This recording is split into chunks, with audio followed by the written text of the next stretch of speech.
Este módulo se inicia com aulas sobre a história da internet. A internet, como a conhecemos hoje, se beneficiou do desenvolvimento de diversas outras redes e mecanismos, mas nós vamos narrar aqui apenas alguns dos marcos históricos mais importantes dessa caminhada. Um primeiro ponto que podemos destacar é que o surgimento da internet foi altamente influenciado pela discussão a respeito de cibernética que ocorria entre as décadas de 1940 e 1950. E o que é cibernética? A teoria cibernética foi formalmente apresentada em um livro do matemático estadunidense Norbert Wiener, que em 1948 escreveu Cibernética ou Controle e Comunicação no Animal e na Máquina. No entendimento de Wiener, era possível traçar um paralelo entre o comportamento humano e o comportamento das máquinas, de forma que essas últimas se tornassem capazes de executar o mesmo sistema de correção de erros que os humanos ou sistemas biológicos usam instintivamente. Um conceito muito importante para a cibernética era o de feedback, ou retroalimentação, que é a capacidade do ser humano de ajustar sua conduta futura por meio da avaliação da performance passada. Isto é, se determinado curso de ação foi adotado e resultou em erro, ele deve ser evitado no futuro. Se resultou em acerto, deve ser repetido.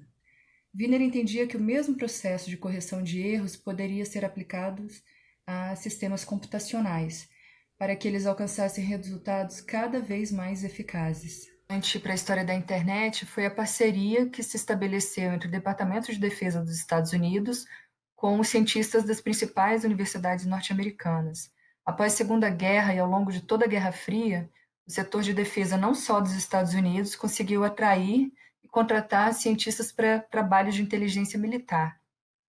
Um exemplo é Alan Turing, que é considerado por muitos como o pai da computação moderna.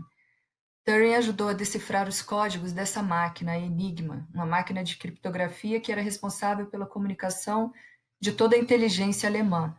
E com isso, os aliados tiveram acesso a informações privilegiadas e conseguiram descobrir o posicionamento das forças alemãs, que culminou com o desembarque na Normandia em 1944, o desembarque dos aliados na Normandia em 1944, no que a gente conhece como Dia D. E essa questão geopolítica teve um papel muito importante mesmo na criação da internet. No final da década de 1950, os russos tinham um programa chamado Sputnik, e eles estavam prontos a lançar os primeiros satélites artificiais que orbitariam a Terra, e com isso eles avançavam muito no objetivo maior da corrida espacial, que era lançar missões tripuladas ao espaço.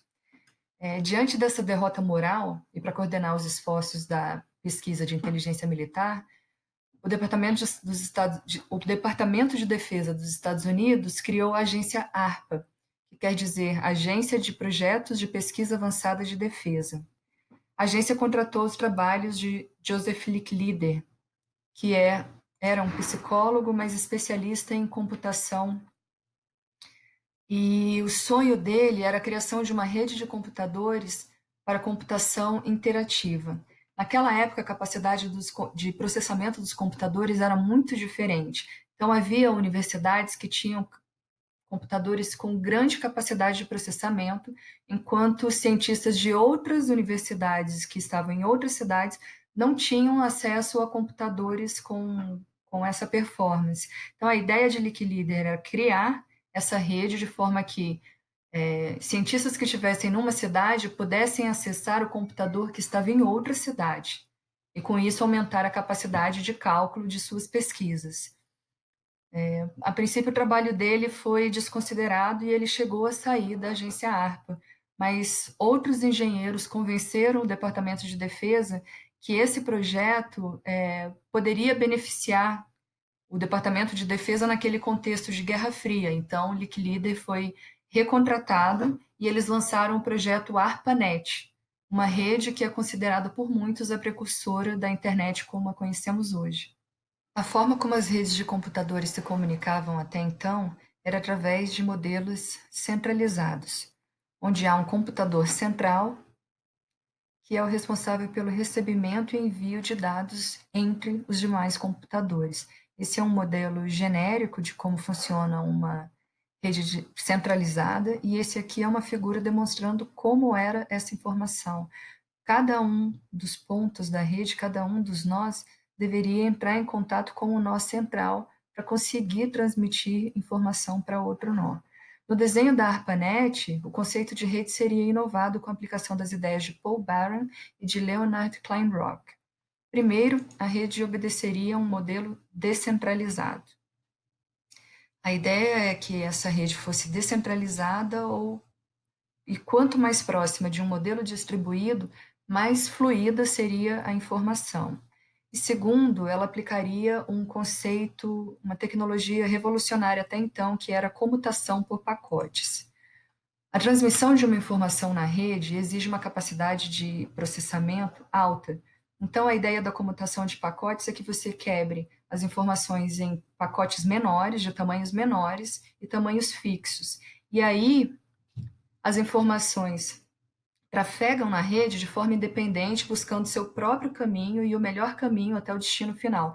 Chegando no computador, que é o receptor final da mensagem, esse computador monta os pacotes de informação e tem acesso à mensagem original.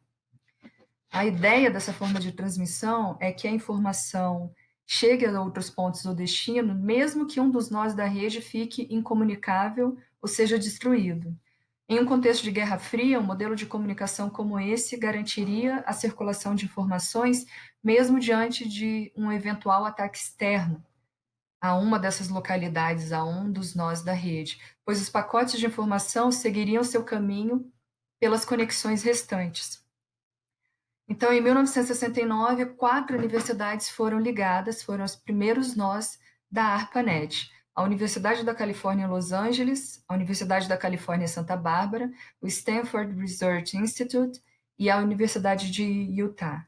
Nos primeiros anos, o número de computadores ligados à rede era baixo, chegando a menos de 40 em 1973, mas já incluía outros países como o Reino Unido e Noruega. Naquele momento, a rede era formada por acadêmicos de algumas das universidades de elite, não só dos Estados Unidos, mas também da Europa, órgãos militares e empresas que forneciam tecnologia para o Departamento de Defesa do Governo dos Estados Unidos. E aí a ARPANET criou uma conexão entre todas as redes de computadores que eram administradas pela ARPA. E assim ela se transformou em uma rede de redes. Sua arquitetura básica foi desenhada pelos engenheiros Vincent Cerf, da Universidade de Stanford, e por Robert Kahn, da ARPA, que também são considerados pais da internet. Esse foi o desenho original da rede ARPANET. E ainda dentro do ambiente da ARPANET ocorre outro marco histórico que nos traz a internet para próximo daquilo que a gente conhece hoje, que foi o desenvolvimento do protocolo TCP/IP. De forma simples, a gente pode explicar o protocolo como uma linguagem que os computadores usam para se comunicar entre si. E o TCP/IP funciona como um protocolo de integração de outros protocolos de troca de informação. Em 1983, o Departamento de Defesa resolveu separar as duas iniciativas que estavam dentro da ARPANET, criando a MILNET como uma rede específica para usos militares e designando como ARPA Internet aquela que seria dedicada à pesquisa. E em 1984, temos outro grande marco histórico, que foi a criação do Sistema de Domínios, ou DNS, na sigla em inglês. Novamente, uma explicação simples: os nomes de domínio são a forma como nós conhecemos os endereços que acessamos na internet. Os computadores entendem esses endereços como números. Um exemplo de IP é esse citado: 208.80.152.130. Toda página na internet, todo computador, celular, impressora, qualquer dispositivo possui um número de IP, que é como se identifica onde a mensagem deve chegar, quem está mandando e quem recebe. Como seria impossível para nós decorarmos todos esses números, foi criado esse sistema de nomes de domínio. O nome de domínio desse número IP é esse que está aí embaixo, www.wikipedia.org. Mas esse sistema não indica somente os apelidos pelos quais conhecemos os números. É um sistema hierárquico de autoridade que tem o poder de decidir quem tem direito a determinado nome e endereço na internet. A administração desse sistema vai ser um caminho para a privatização da rede, como a gente vai ver um pouquinho mais à frente. Outro órgão importante nesse histórico é a National Science Foundation, que é o órgão do governo dos Estados Unidos responsável por financiar pesquisas. Em 1988, a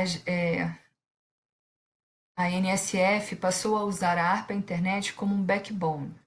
Backbones são grandes redes físicas ligadas por cabos, por onde transitam todas as informações da internet. Atualmente, o desenho dos backbones no mundo estão mais ou menos como nessa figura. Eles são considerados a espinha dorsal da internet. São eles que permitem a expansão do número de usuários e do número de dispositivos ligados à rede. A NSF já tinha sua própria rede, que havia sido criada em 1984, mas em 1990 ela incorpora a ARPA Internet à sua rede e padroniza definitivamente o protocolo TCP/IP como a linguagem da rede. Com essa incorporação, a internet deixou de estar sob comando militar e passou a responder somente ao ambiente científico, mas isso durou pouco tempo. Porque, diante do crescimento contínuo do número de usuários e da percepção da capacidade de exploração econômica da rede, em 1993 a NSF concedeu o direito de operar o registro dos domínios .com, .net, .org a uma empresa privada, a NSI, Network Solution Inc., que passaria a cobrar pelo serviço dos registros com esses domínios. E em 1998, finalmente foi criada a ICANN, Corporação da Internet para Atribuição de Nomes e Números, que é uma organização sem fins lucrativos, mas de direito privado, que administra até hoje o sistema de nomes de domínio e é talvez o maior player dentro da ecologia da internet, da gestão, administração da internet. O especialista César Bolanho afirma que nessa passagem de gestão há uma mudança fundamental na organização da internet, quando se passa de uma lógica estatal, militar acadêmica, para outra acadêmico-mercantil. Para ele, não se trata da passagem de uma lógica estatal para outra privada, mas de uma economia pública centrada no investimento estatal para outra de mercado, de acordo com diferentes modalidades de mercantilização. E assim a gente encerra essa primeira aula. Até a próxima aula.